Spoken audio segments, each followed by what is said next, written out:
in the street. Purple Daily is daily Vikings entertainment. We just want the Vikings to win a Super Bowl before we die. I will ride with this group. Seriously, man. Please. And away we go.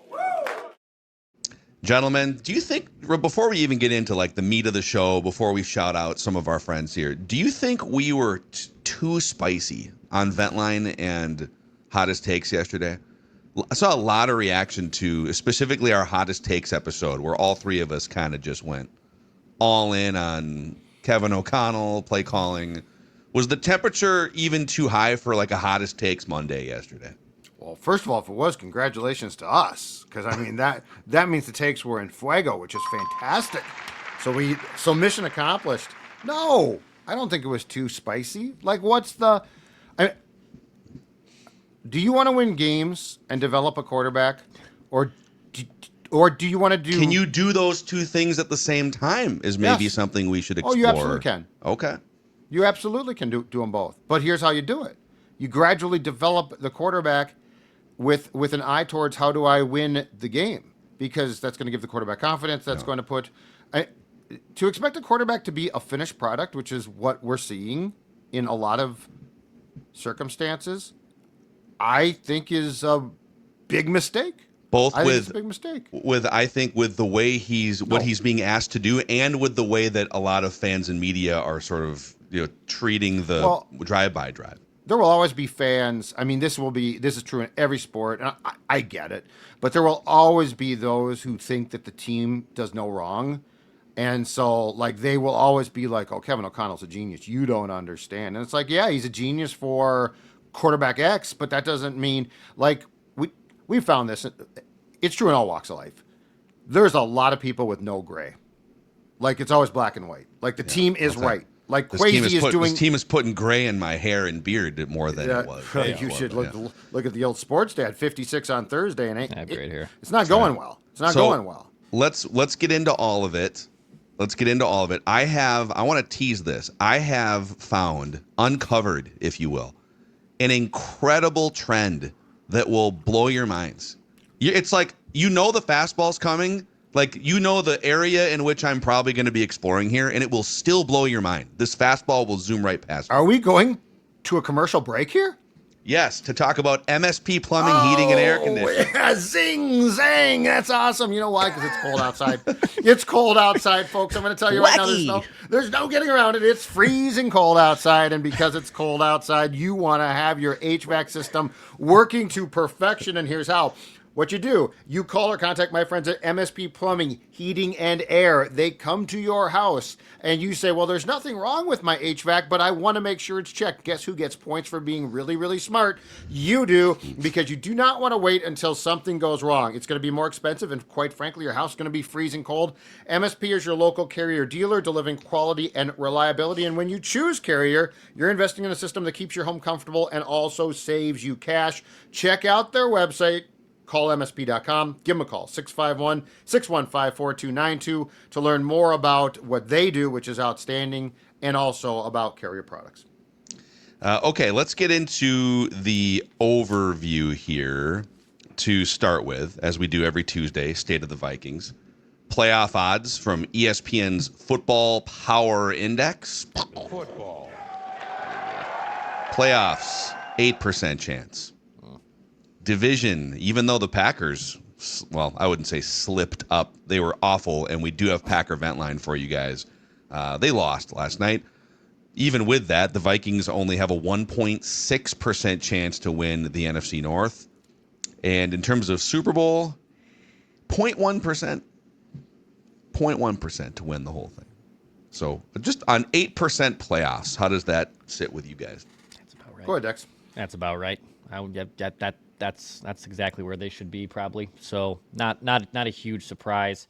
I was conflicted watching the Packers just trip over themselves for 3.5 hours. Then also Nick Sirianni do another trip over himself as he gets ridiculously too cute at the end of the game. Regardless, I was conflicted because it was like, okay, the Packers got off to this great start, but they play down to their competition. The Eagles are a really good team. Now they can't really beat good teams. This was the thing with them last year. It's about right that they're 10% chance to win the division. I think the frustrating part because Vikings, division 1%, just for clarity. also that's a problem. Playoffs 8%. Yeah.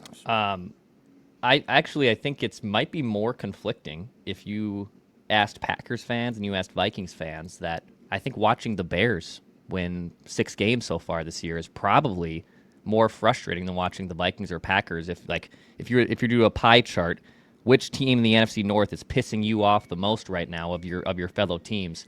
I think the Vikings, as my dryer wraps up. Or is that your dryer? Is that the ice cream truck going by?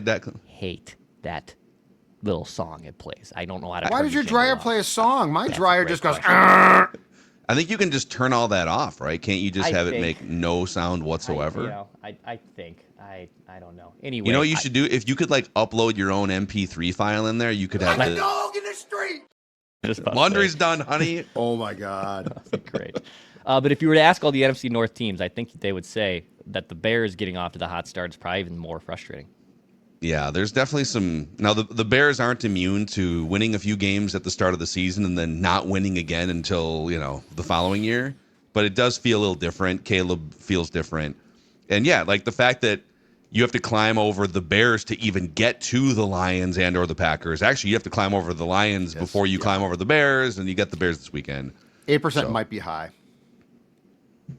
for a playoff. If they beat the Bears, it feels like, oh, you're back to 500. You've won another division game. But like if I'm going to set the odds now, because it just pinballs week to week, I think 8% right now feels high.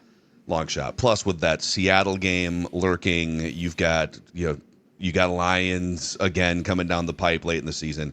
Offensive ranks, scoring offense, so points per game, 21st. Yards per play offensively, 21st. Offensive expected points added analytically, 28th. Defensive ranks, scoring defense, 18th. Yards per play, 11th.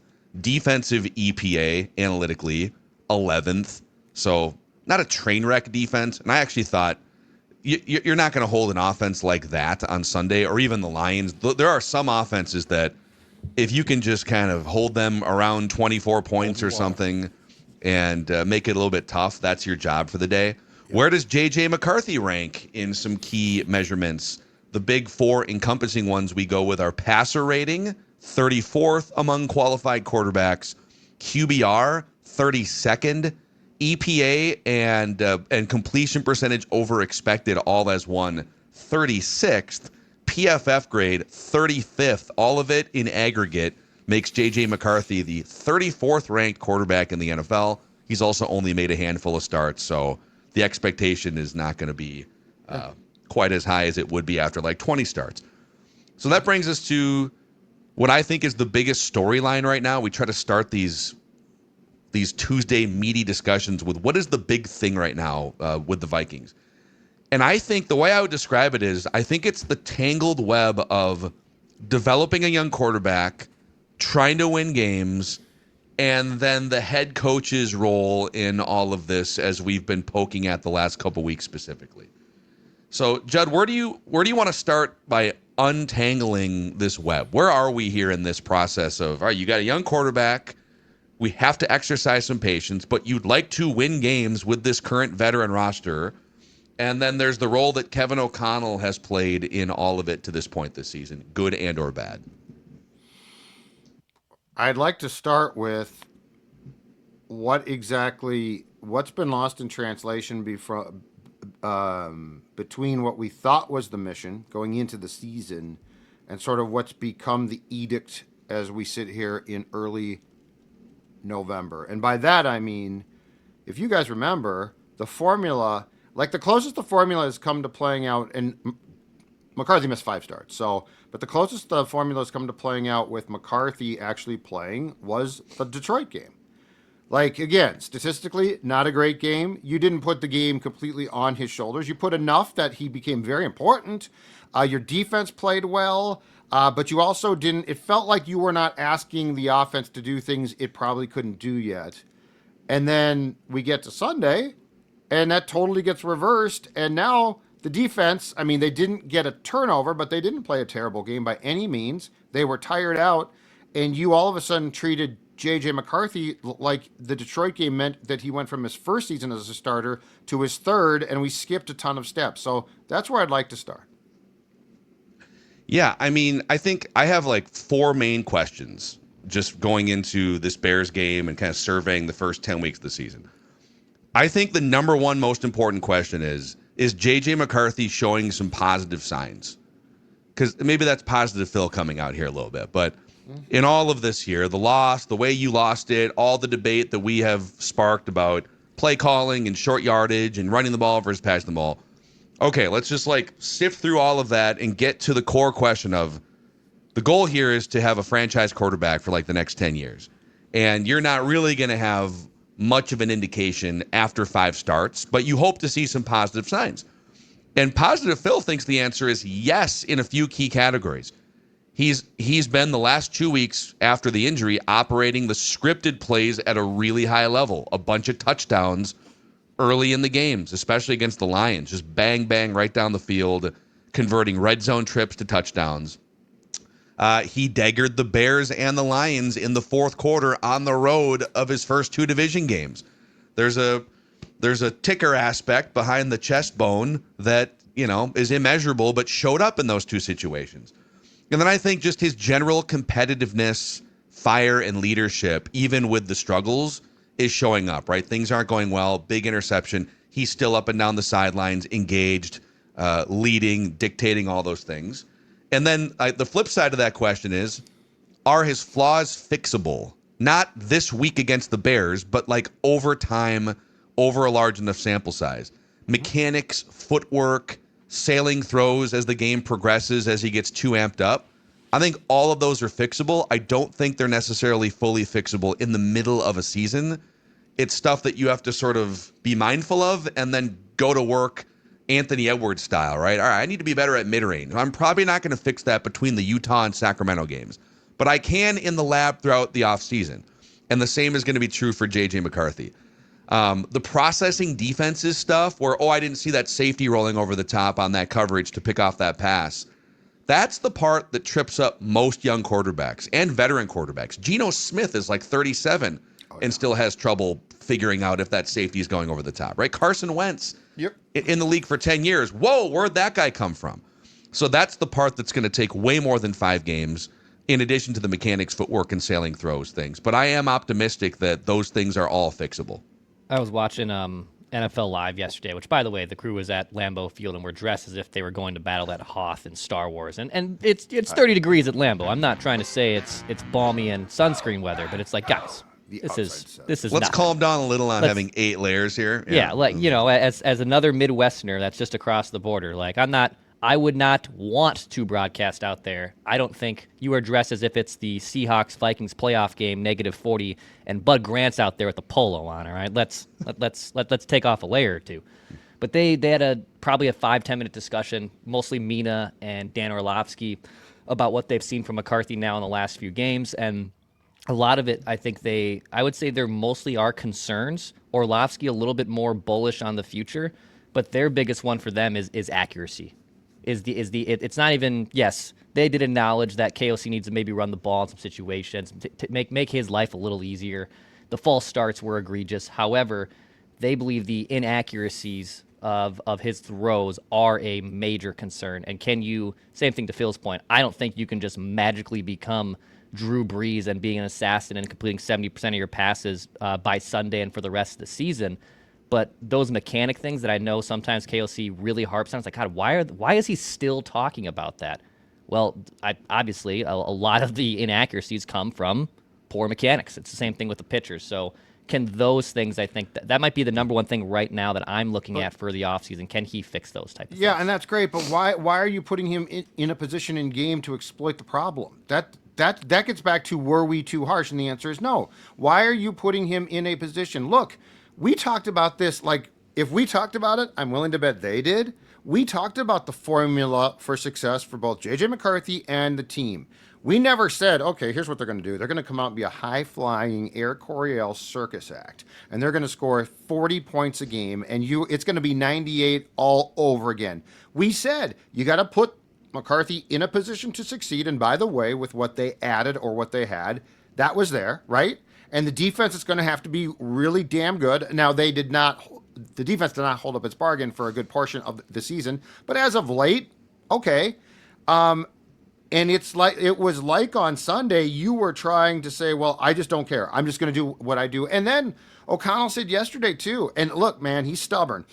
He was talking about the fact that, he went home on Sunday and thought long and hard about the third and one call. And he heard the criticism and he knows. And so he's like, I thought long and hard about that call. And I thought he was going to say, if I had it to do again, he stopped. And Kevin Seifert, our friend from ESPN, said, would you do it again? And he's like, absolutely. He's like, Justin Jefferson's one of the best. But it's like a wrestling promo. Listen, I've thought long and hard about I apologize my actions from Monday Night Raw, and I apologize to absolutely nobody. Yes, it's very DX. It's very Shawn Michaels like. It is, but I mean, okay, Justin Jefferson. Nobody's saying Justin Jefferson's not great, but I just don't think you're putting yourself in a position to win games across the board, at least on Sunday. And I don't think that you are putting yourself in a position to develop McCarthy because, you know what? I don't think having your mechanics go out of whack helps you. Like, I don't think it's like, well, you know what, really, 3 years ago, you're up there with a Lombardi trophy, and you're like, I want to thank a lot of people here. And I want to thank Kevin O'Connell for leaving me in a Baltimore game and having me pass 42 times, and my mechanics got out of whack, and I went home and said, never again. I just don't think it helps. Sorry. Yeah. So, okay, let's lump Kevin into this conversation, because I think my third question, in addition to, is McCarthy showing positive signs? Yes. Despite what the doomers are out there riding the roller coaster every game, there are some major positive signs. Number 2, there's flaws. Are they fixable? We'll find out over time. But number 3, can you win a Super Bowl with a head coach who philosophically does not believe running the football is a core piece of winning football games? Is that a fair statement? That relative to the other coaches in the league on a curve, that Kevin O'Connell is one of the 2 or 3 most pass extreme play calling, philosophical, scheming head coaches in the NFL? I think it's borne out by the data, right? I mean, yeah, well, since 2022, when he took over, only 3 teams have run the ball fewer times than the Vikings. And those 3 teams are the Raiders, who are just terrible and always losing. So they're passing the ball. We're down by 17 again. I guess we're going to have to throw the ball. Sure. The Jets, ditto. And the Bengals, who have Joe Burrow for most of those 4 years, mostly healthy for those 4 years. But also worth noting, they have Zach Taylor as a head coach, who is a Sean McVay disciple. So maybe there's something from like the branches off that tree going out on their own and being like, we never run the football in situations where it might make sense. And this is where I want to throw an incredible trend at you guys. Oh, boy. We've done a lot of poking at the play calling the last couple weeks, particularly yesterday on the Hottest Takes. But I wanted to get to the bottom of this intersection of Kevin O'Connell's play calling philosophy, which is very, very, very pass happy, and trying to put a quarterback who's never done this before in a position to succeed, trying to do right by the quarterback or not have an organization fail a quarterback, to use his own words, right? Mm-hmm. So this season, because the thing that I was the most apoplectic about is these 3rd and short, 4th and short situations. I get it. You got Justin Jefferson on the outside over here, and that's great most of the time. You also have a quarterback that you were actively working on his mechanics in the middle of a season. He has issues with turnover-worthy plays, accuracy, and you're working on it. He's 22. You're trying to smooth all that stuff out. But until he becomes more of a finished product, can you help him more? Mm-hmm. So this season, J.J. McCarthy has faced 22 situations, 3rd or 4th down and 3 or less. 3rd or 4th down, 3rd and 1, 3rd and 2, 3rd and 3, or 4th and 1, 4th and 2, 4th and 3. Mm-hmm. 22 of those situations. One of them was a fumbled snap. We'll put that in a different category. One of them, the defense jumped offsides, automatic first down. So we'll take those 2 and put them off to the side. Of the other 20, 6 called runs. The Vikings are 5 of 6 converting first downs on those 6 called runs. So basically, and same thing with Carson Wentz. When they handed the ball off or called a run play in these short yardage 3rd and 4th downs, it's like a 71% conversion rate. Like it's fairly automatic by NFL standards, right? Yep. Now you're not going to get the 40-yard hero play over the top, tricking the defense, right? Sure. Here is the mind-blowing one. With J.J. McCarthy, 14 called passes out of 20 opportunities, not counting the penalty and the offsides. 0 completions.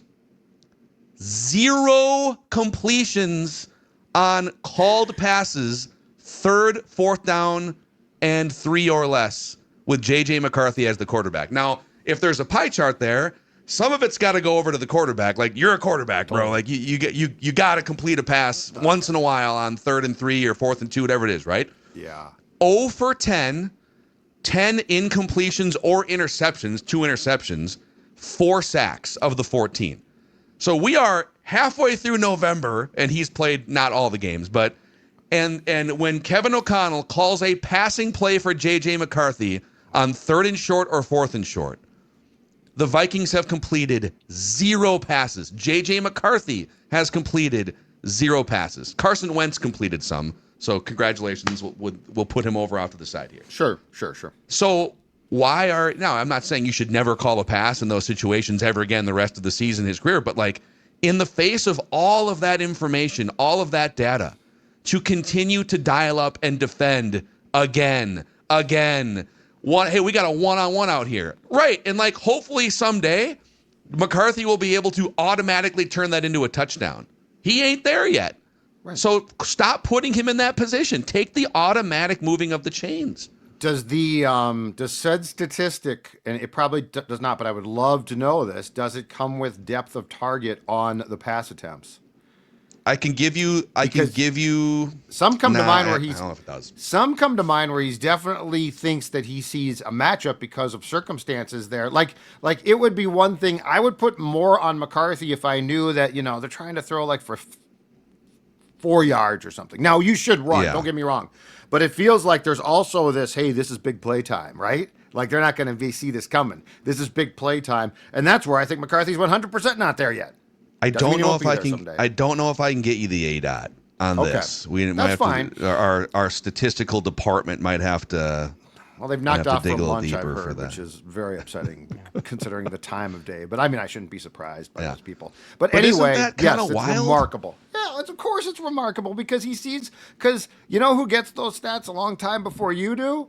Because he doesn't have to sit down and crunch them? Kevin O'Connell. Yes. But it's so assuming that he has access to this information because 3 idiots on a podcast do. Yeah, he does. Is he thinking, okay, we need more context here. If on 6 of those, the protection was terrible.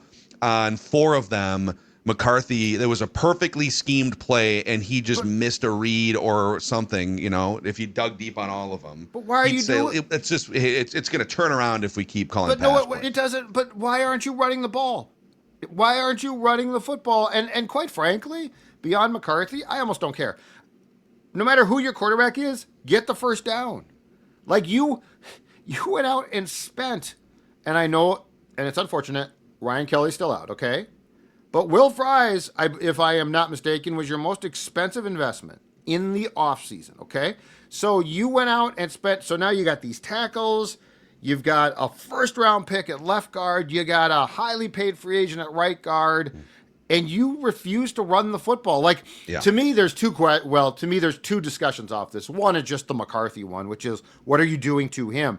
But there's also, I think, just a philosophical football discussion, strip the quarterback's name away, is, okay, look at these statistics.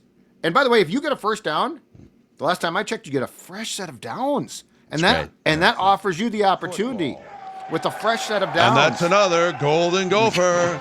First down. Welcome to Huntington Bank Stadium, where half the kids are so drunk they don't even know what's going on, and the other half, well, they're not here yet. But anyway, to go back to my point, Yeah, I think that's a fascinating stat, and I think it's just more of an indictment, and it's more of a reason why I do not feel one iota of guilt or that we were wrong in the discussion that we had both on Sunday and Monday. Yeah, and so they'll give you one more. I don't want to like inundate everyone with numbers here, but I feel like these are really important trends to contextualize what's happening here because you're asking a young quarterback. I get the logic. Hey, and if you go and look at like the all 22 from that game, and there's a bunch of clips floating around the internet, there's some stuff that a veteran quarterback absolutely hits that route or doesn't get that pass batted down because maybe he switches arm angles or something. But are you meeting your quarterback where he's at here? And Right. I want to zoom back out to the 4-year sample size. Kevin O'Connell, 4 years as a play caller since 2022 relative to the rest of the 31 teams in the NFL.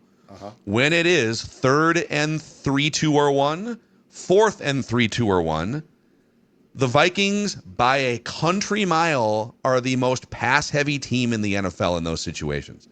They pass the ball on 68% of those plays. The next closest team is the Bengals, another Sean McVay disciple, but with Joe Burrow as the trigger man at 62%.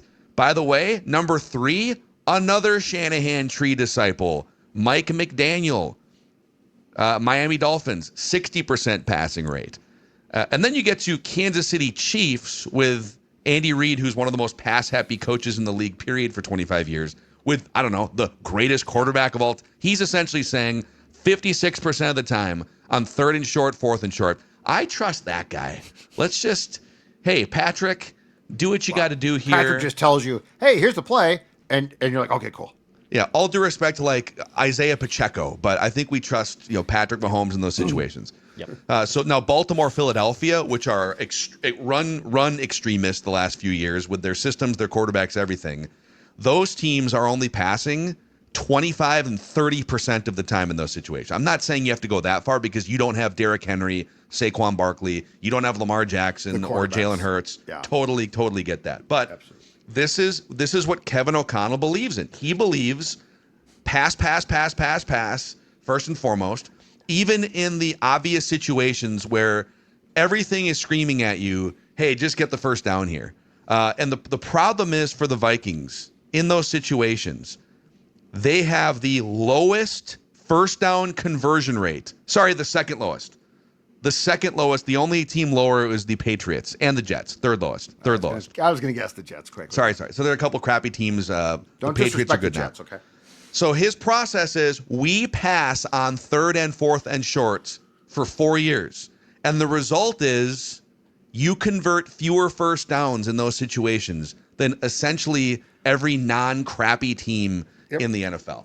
That feels like a pretty easy philosophical tweak to convert more first downs and win more games and help your young quarterback, does it not? So here's my question. What was the disconnect then in March when you went out and sort of built an offense to do some of these things? Like that was, and by the way, the run ratio for O'Connell in 2024 did increase with Darnold. So it's like, okay, you're coming around and now you're going to have a much more inexperienced QB. And so you're going to run more. I mean, the offensive line, you went out and traded for Jordan Mason. And it's like he's just forgotten that, okay, this was the goal. Again, the goal was never to have an offense that we all assumed was going to score points on an endless loop because the passing game was going to be so great. So that's my first point. Like, there was clearly now, and we didn't know or see it, but there was clearly a disconnect in what you were doing and what the execution was going to be. The other thing, and this is a modern thing in sports, and I get the terminology and I get the thought process, but I sometimes, and this is true in football and other sports as well, I sometimes feel like the word process has become this lazy fallback of, we'll look at the process. We'll look at the process. The Vikings right now, undefeated in process. They're going to the Super Bowl. The process Super Bowl is going to be fantastic. Their process is great. Like, look at the All-22. Look at this. Kevin O'Connell dialed up a perfect play. Okay, the guy couldn't accomplish it. So how is it perfect? Yeah. There's just, I don't know. It's very frustrating because it feels like there is some amount of self-sabotage here based on what you believe to be what you are not going to back off. And I'll go back to what I think I said on Monday. It's Childress-like. Like, I'm shocked to be saying this. I never expected I would say this. It's Brad Childress all over again. And in both cases, but especially with O'Connell, I like Childress, and we covered him, and he definitely softened up as the years went by. But in both cases, two longtime, really smart football guys. Childress was a great personnel guy. Yep. And I think Childress, once he did get the right quarterback in that scheme, it was a kick-ass offense. But he had to find like a Hall of Famer and get kind of lucky. And the quarterback basically said, "Here's our play chart. Here's my scripted plays." And I think that's to put a bow on this part of the conversation. We'll get to favorite, least favorite things here on this State of the Vikings episode. I think what bothers me the most is I think the world of Kevin O'Connell as a football guy and a leader. I think there's a reason why he shot up the head coaching candidacy charts and got a big job in his late 30s and was an NFL Super Bowl winning offensive coordinator and helped Matthew Stafford and Sean McVay build something. Like, there's a reason why he's won 13 and 14 games with the Vikings. And it's like such a glaring blind spot that is now impacting the development, I think anyways, of a young quarterback who I'll bet you if he's in that huddle and another passing play comes in and another passing play comes in, is probably thinking to himself, can we just call a run? I mean, I get that it's not Michigan here, but can we just, on 3rd and 1, coach, I'll get there at some point, but I'd love to just give it to one of these dudes who are averaging 5 yards a carry here this afternoon. Yeah, and the run is not a bad thing. Like if McCarthy, if a veteran quarterback was running this show, my guess is he would say we should probably incorporate one. I mean, if nothing else, the Vikings are predictable now. Yeah, well, and so a defensive team, you're gonna if you're a defense, I brought this up yesterday. You got Justin Jefferson. Are you willing to put Justin Jefferson one-on-one on the outside, load the box, knowing that they're going to either check to that pass? Because, again, if it's 3rd and 1, ball on midfield, 1-point game, early third quarter, I want them throwing a 40-yard pass. Ah, crap, I guess he caught it. It's not 100% conversion rate, not with a messy mechanical quarterback. And so... Anyhow, I wanted to bring that trend to the show here. I literally stumbled upon it this morning, kind of digging through stuff for today's show. And I was like, okay, I need a little cup of tea. Let me rub my eyes and look at this 5 different times. But 14 called passes for J.J. McCarthy on 3rd and short, 4th and short, 0 completions so far through 5 games. A, you got to be better if you're J.J. McCarthy in those spots. And B, if you're Kevin O'Connell, what are we doing here? So... Okay, before we get to favorite, least favorite things, our next Purple Daily Unplugged event is a week from Thursday. Buffalo Wild Wings in Roseville. Thursday, November 20th. The doors are going to be open, obviously, all day because it's a Buffalo Wild Wings, but we recommend people get there. We'll start podcasting at like 6:30.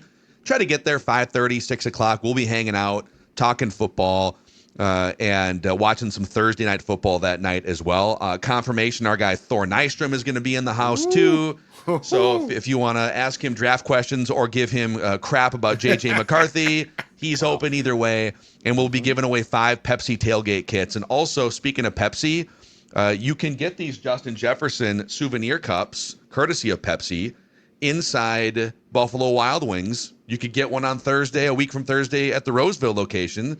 When you order 10 wings of any style and a Pepsi of any kind, you get the cup. There's a QR code. You can scan it and enter to win Victor's Polaris Ranger 1000. So, yeah, all sorts of good things coming out of the Justin Jefferson Souvenir Cup. Buffalo Wild Wings. You can also get them at US Bank Stadium and Hy-Vee Fast and Fresh locations. Dex, Underdog is a partner of ours on Purple Daily. Yes, I got a big win. Someone sent me, excuse me, I did not win this. If I won this, I'd be bragging way more. But a listener sent me this late last night. 26 times their cash. Nice little pocket change there for our Purple Daily audience. If you want to be like him, if you want to be and fade me, which is the great thing to do sometimes on Underdog. It's the right thing to do on most of the times on Underdog. Sign up promo code SCORE, SKOR. When you play your first $5, you get $100 in bonus entries, riding higher or lower on so many different things. Maybe you just will in Aaron Jones or Jordan Mason rushing touchdowns. Just ride higher on the 0.5 and just keep spamming it until Kevin O'Connell does it, right? Sign up for promo code SCORE at Underdog. And then Federated Insurance also helping to power the Purple Daily podcast here this football season. Federated, honored to be recognized by Forbes as one of America's best in-state employers for 2025 and by Newsweek as one of America's most admired workplaces for 2026. It's a great place to work with a great culture that goes back over 100 years, and you can find out more about it if you're looking to pivot your career, or start your career.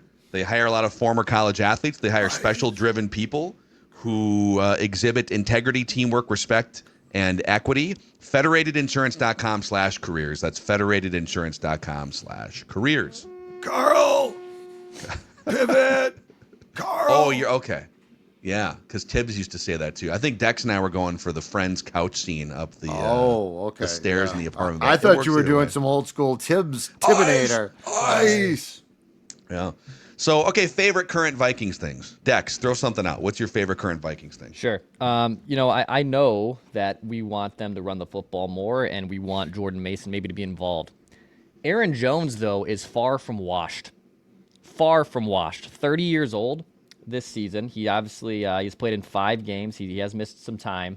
But a career high, 6.2 yards per touch.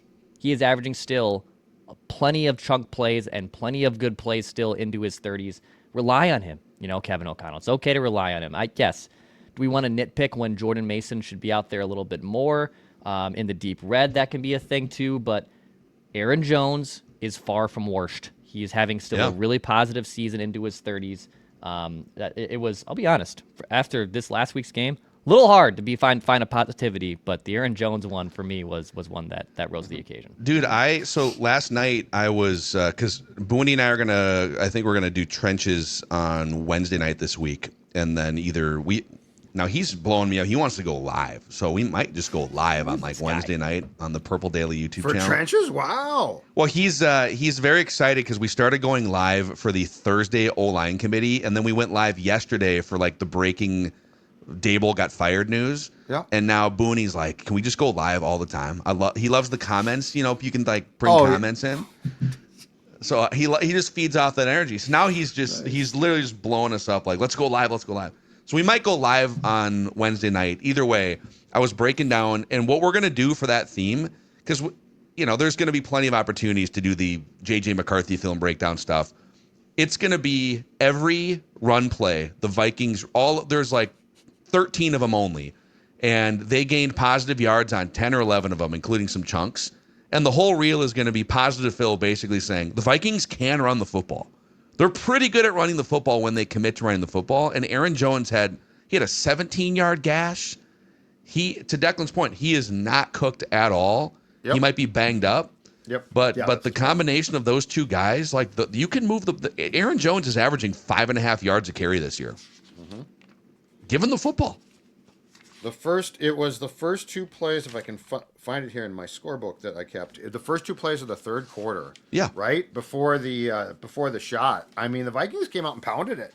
And again, I mean, I think that when they came out and did that, I think it was, if nothing else, a tempo setter for sort of how they were going to approach the entire second half. I thought, oh, this is great, and the ball is moving, and now they're at midfield. So, yeah, the Vikings didn't make the personnel moves that they did to make the run game worse. So no.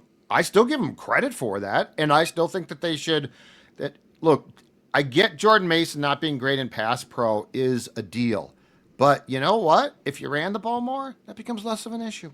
Yeah, I think there's the disconnect is they are 30th in rushing attempts, and I think they're 31st in percentage or somewhere near there, but they are 12th in yards per attempt. How are they? So they're not bad. They're not a bad running team. I just don't understand how they're that low again in just attempts. Forget the rest of the stuff. I just don't. The attempts amazes me. Yeah. All right, Joe. What's your favorite current Vikings thing? My current favorite Vikings thing is that the next 2 games should pretty much decide the season. So this has been a weird year. If I'm not mistaken here, the Vikings have not won consecutive games all season long. It's just been this roller coaster ride. They've lost a couple of games. consecutively, but they have not won 2 consecutive games. And they are 2-0 in the division, which is good. You still get all your points for that. That's important. And now you've got Chicago here and Green Bay there. And if you win those games, now I know that's a tall task, but keep in mind 2 things. Number 1, Chicago's defense is not good. So if you attack it correctly, you can score points. That does not mean you have to throw all the time. But then Green Bay, they've lost 2 consecutive games. We've sort of seen them. I do think the Tucker Kraft loss is I thought it would be important. I think it's bigger than that. Like last night, Jordan Love's beanie blankie is gone. Like his blankie, his pacifier, that went out the window. That's unfortunate for him. But I think you have a chance. You should have a chance to win if you approach him right. You should have a chance to win both of those games. That gets you to 6-5. It leaves you with 6 games left, including 3 in a row that will go Washington. Now, Jaden Daniels might be back by then, but it's still been a rough year there. I saw Dan Quinn has now taken over defensive play calling. They're 3-6. Dallas, which has its problems, and the Giants, which as Phil talked about before, Brian Daboll fired, I think, Mike Kafka, the former Northwestern quarterback, in. Mm-hmm. So you are positioning yourself, if you can go 4-0 in the division, win 2 games, get to 6-5, you're positioning yourself to make yourself a serious threat. On the flip side, if you lose them both, you're probably just done. So I'm just glad I'm on clarity. Because I feel like I've been swimming in the murky water with the 2025 Vikings. The next 2 games, hopefully, will give me goggles to see through that murky water. They almost certainly. You didn't mention the Seattle game because that's an automatic loss right now. Is that kind of where you're? You've got some tough games left. Yeah. Seattle's a very tough game, and those last 2 games are wild cards. Yeah, you are home at least for those. Detroit and Green Bay, but you need Washington, 5 Dallas, more wins. Giants are winnable. Correct. You need 5 at least because that gets you to 9, and 9 doesn't guarantee you anything. Yep. Chicago has to be 1. If it's not, the season's over. Like, it's over.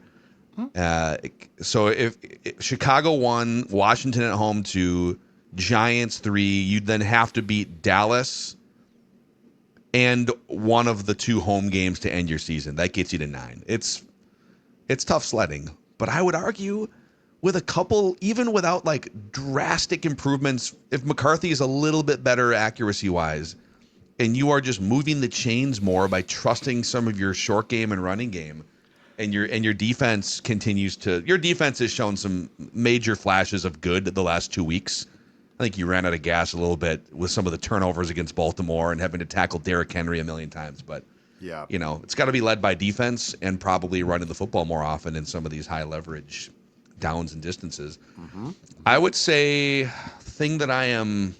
my favorite current Vikings thing, it's a couple of J.J. McCarthy things that he turned around a couple of trends that were really bad for him the first 4 starts. Or is it 4? He's made 4 starts or 5? 4 starts. 4 starts. 5 will be Feels like Sunday. 20 the way that we... Season's been going on. Yeah. So he took only 1 sack on Sunday. He came into the game with the highest pressure to sack ratio of any quarterback in the NFL. Yep. And he only took the 1 sack on Sunday. That's good. And then, again, 3-game sample coming into the game, so not a huge one, but he entered Sunday with a 42 passer rating against the blitz and was dead last in PFF grade and completion percentage against the blitz. So it was just, which is not shocking for a quarterback who's processing NFL speed for the first time. Mm-hmm. But on Sunday, and he was blitzed on 30% of dropbacks, he was 7 of 13 for $131, 0 turnover-worthy plays, and 10 yards per attempt. So he showed some major flashes against the blitz and in sack avoidance, and those are 2 areas that you have to improve at if you're going to be a viable franchise quarterback. So good for J.J. McCarthy. There's positive signs. Like again, as frustrated as I am by what's occurring, and as much as I would like to hit the fast forward button on his career, there are positive signs. Yeah. And look, I'd be the first to say he sucks if I thought he sucked. It's just too premature to say that. Like, And he doesn't, by the way. He doesn't. Well, I mean, and we're statistically, but right, and we all, but we are seeing some, independent of what's being called for him. I think we're seeing some gradual growth. I agree, as evidenced by those two categories, Yes. for sure. Yes. Before we get to least favorite things, you guys want a little Packer vent line? No. Kind of subdued. I know Declan was listening to the end of Cheesehead TV live stream. They were just kind of resigned. I think the game kind of beat the life out of them. So let's check in here. This is our guy Aaron Nagler, Cheesehead TV post-game show last night on YouTube. I don't understand any of the decisions being made. I don't get it. Why are they continuously making everything as difficult as possible? Take the easy W's. No one, and I mean no one, would bat an eyelid if Harvesett goes out there and misses a kick. Well, you know, their regular kicker is on ice. He's on IR because he's hurt. Like, that would be understandable. But continuously trotting out the hurt kicker to miss kicks? That makes 0 sense. 0 sense. How hurt was their kicker? He's got a bad leg. He's had it for, he missed like 3 games. Send him out there for a 64-yarder. Well, and what was weird was they yanked him off the field to run a play with 5 seconds left. It was just a quick incompletion, and then they sent him back out there. It's like, throw a Hail Mary at that point. Yeah, I mean, that's who either you're way. going to have kick. Yeah, the big debate was the Eagles going for it on 4th and 6. That was an incredible call. I love that call. I think you either do that or you punt it. You can't go for a field goal there because if you miss it, now you're giving them extra yards and you're only up by 6 anyways. If you're going to go for it on 4th and 6, do you throw the ball on that route which stops the clock? That's what got me. Well, the clock stops if you don't get it either way. If you don't get it. But I to Judd's point, I wouldn't have ran that play call on the 4th down. Yeah. I would. Yeah. I'm fine going for it, especially also knowing the conditions at Lambeau. They're down to their second kicker. I'm okay going for it, but I did not like the call. I might have just run the ball if I were them. Yeah. Just literally, I would because have it rather might catch done them that. off guard. I would have rather done that than I was amazed though. Like that was and didn't Joe Buck say that the analytics said to punt there? I didn't hear. I had it on mute. I did not hear what Joe Buck analytics, said. I agree with you though. You cannot kick. You cannot kick a field goal.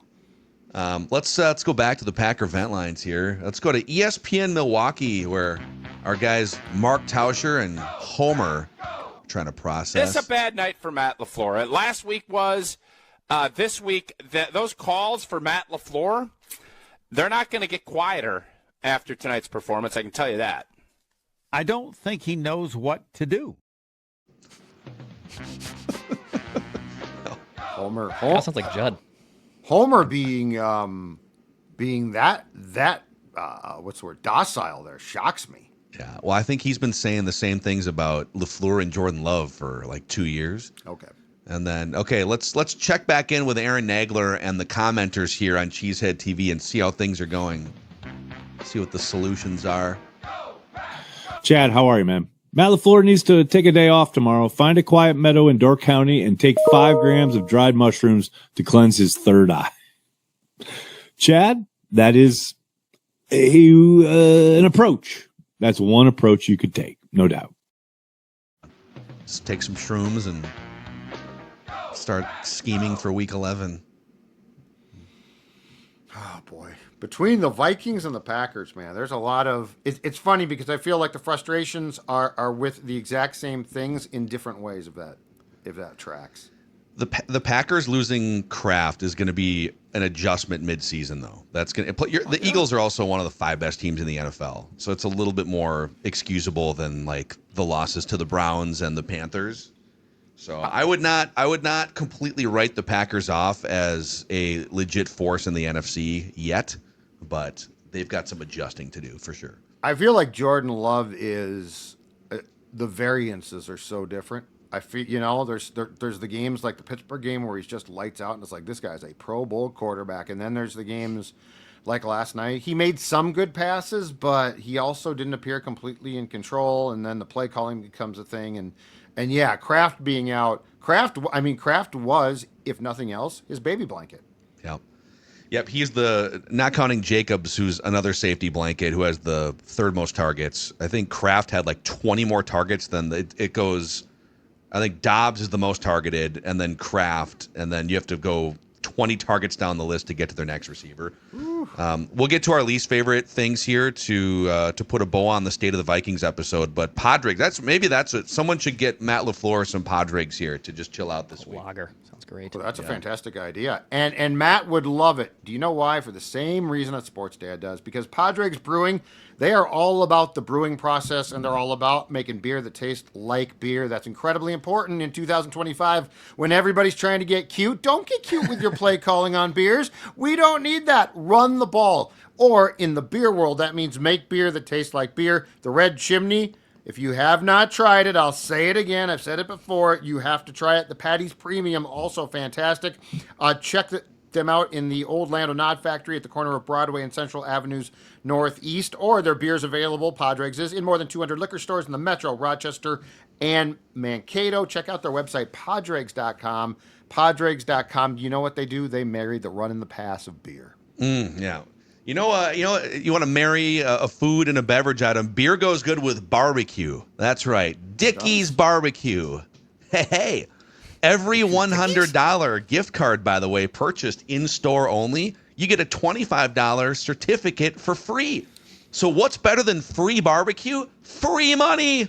This deal ends December 26th and is only available at Dickey's Barbecue in Eagan. Real Texas-style barbecue right here in Minnesota. This is the spot for all of your barbecue cravings. Pulled pork, St. Louis-style ribs, spicy cheddar sausage, and sides that are delectable. You can hit their catering team up at 866-BARBECUE or place your order online at dickies.com. They'll bring it right to your door. Dickey's Barbecue in Eagan. All right. Least favorite Vikings things. Dex? Let's go with the fact that they do not have a viable tight end. TJ Hawkinson is absolutely cooked as a $2 steak right now, to borrow another wrestling phrase that we used earlier. Josh Oliver's out. Hawkinson is bad. When you have a first-year starting quarterback, even with weapons galore in Jefferson and Addison, and Jalen Naylor has a big game, you can rely on your tight end as your little security blanket that Judd just called with the Packers. You can have your binky. My boy Sonny, not a big binky guy. He doesn't like a binky. You just give me the milk or give me nothing else. I'll let you know if I want something else. But McCarthy needs something. He needs a tight end that can help him out. And right now, either in Josh Oliver's case, who's hurt and provides a lot of value to the Vikings in different ways, but Hawkinson especially is the talker here. He's cooked, man. It's awful. Judd, what do you think the pie chart of TJ Hawkinson blame is for his 26 yards per game that he is averaging this season? Well, the Vikings are going to beat you over the head with, well, he's got to stay in line. He's got to block. He's got to block. He's got to block. But, yeah, I don't see – he's never been explosive, but the guy that got here and had 8 catches in his first game against the Commanders looked athletic. And it looked like he was a Tucker Kraft type, right? I'd agree with Declan. I think he's cooked. But the other thing, too, is we shouldn't be surprised. Tight ends, not everyone, but tight ends get cooked. They play a position that is really rough. They're being hit constantly. They're big guys. They wear down. So the pie chart of blame is, yes, there is a small piece of pie for he's probably having to block more than they would like. Mark Craig asked O'Connell about this yesterday, and O'Connell's like, we have to get him more involved, Mark. You are right. So we'll see, but I just don't see a lot there. I think that knee, unfortunately, the knee injury really took him down about 2 or 3 pegs, and I don't think you can get it back. Hope I'm wrong. Yeah, I'd love to know, maybe this is a project for the Score North statistical team to comb through and see, like even the last couple of games, how often is he being asked to chip? Because I feel like it's not just that. It goes beyond what they're asking him to do. Yes. I mean, they're not paying the third most money to a tight end for him to have 26 yards a game. and 7 yards per catch. He should be. I mean, in his prime, he was 11 yards a catch. He's at 7.5 right now. And your eyes watching him aren't lying to you. Like go back and watch when he got here, and watch this guy now. Again, I'm not saying he was explosive, but there was some explosion. There's no explosion anymore. Yep. I mean, the dude's knee got blown up, man. What is one of your least favorite current Vikings things that we haven't already hammered today, Judd? These Vikings aren't very smart. They're certainly not disciplined, and it's spelled out through penalties. They have 75 penalties for 591 yards. That's the fourth most in the entire league. 33 pre-snap penalties, are tied for first in the league with the Giants. Alone on false starts, they have 19 false starts, including 8 on Sunday. 2022 through 2025, I'm going to read you average penalties per game, Kevin O'Connell, okay? 5.1 first year, 5.2 second year, went up 6.2 last year. Okay, that's not good. Let's get it back down, boys. Let's get it back down. 8.3 right now. So they've become year by year less disciplined over the 4 years. And you could say 22 and 23, it's 5.1 to 5.2. So you could say, okay, there's that can go back, whatever. But 6.2, 8.3. Yes, the answer to your question is yes. And these are the type of things that you wonder why this is a problem.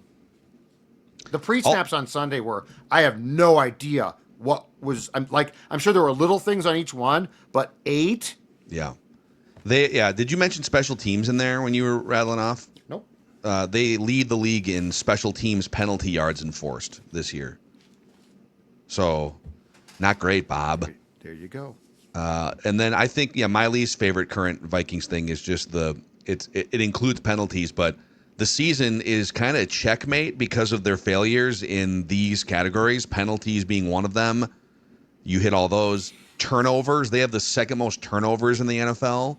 And third down offense, second worst conversion rate in the NFL. So that's the thing. If going into the season, and maybe some people are saying, I knew this was going to happen all along, and you homers were pumping propaganda throughout the entire summer.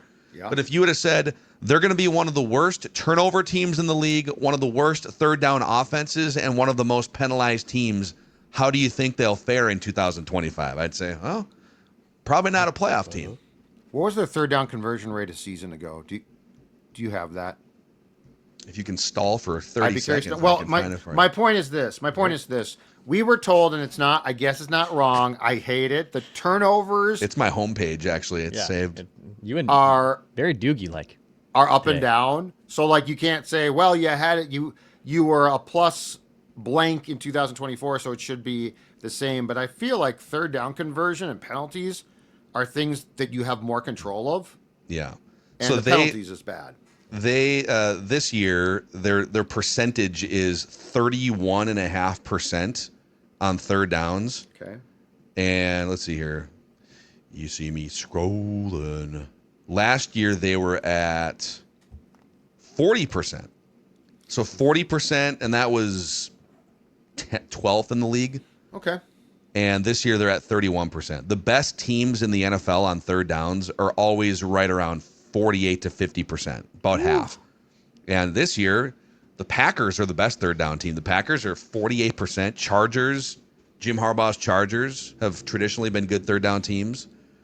And the 49ers, the well-coached 49ers, are up there too. And by the way, the 49ers are doing it with better quarterback play, more veteran experienced quarterback play than the Vikings have with J.J. McCarthy right now. But it's not like they're reviving Mac Jones' career. That's a lot of scheme stuff there with the 49ers being good on third down. Yep. Excuse me. I get choked up when talking about third down failures. It makes me sad watching this football team. Should make you sad. All right, dudes, that's the state of the Vikings here on this Tuesday on Purple Daily. Yeah, let us know what your thoughts are on some of this stuff in the comment section. And keep the Feedback Friday questions coming for later on this week. We're stockpiling already early in the week here. Some good criticism of the show and some good just takes and information coming in too. So it should be a festive Feedback Friday. But be on the lookout the next couple days for Trenches. We'll have a Doogie episode where we can dive deeper into some of the storylines and injuries. And yeah, for the sports dad, for Dex, I'm Phil. We just want the Vikings to win a Super Bowl before we die. Probably not happening this year, but that's okay.